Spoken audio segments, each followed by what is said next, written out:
My name is Neva Reese. I live in Marietta, Ohio. I was born on a dairy farm near Fairmont, West Virginia, November 2nd, 1921. I had wonderful parents. I'm one of 12 children. They taught us the vitals of a happy life. We raised all of our food. We all worked on the farm. When I was 5 years old, I milked cows.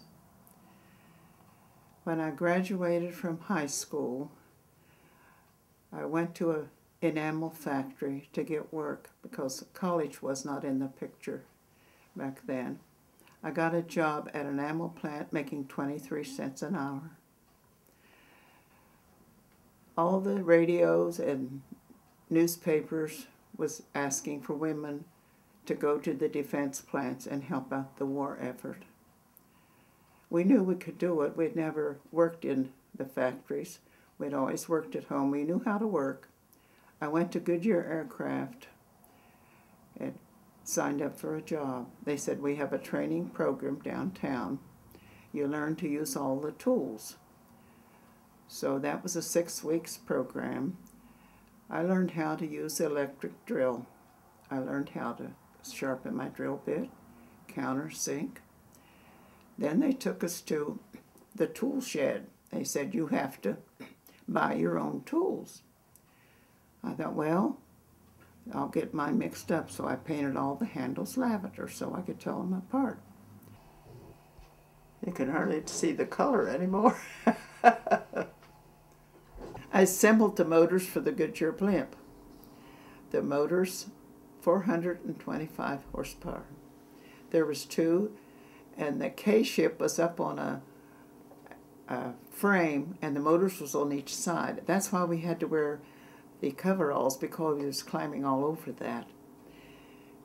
And when we weren't working out on the K-ship, we had motors hanging in the shop on a big cable, and we worked under the motor on a creeper. A creeper is what the guys use when they're working on cars. I kept thinking, I hope it don't fall.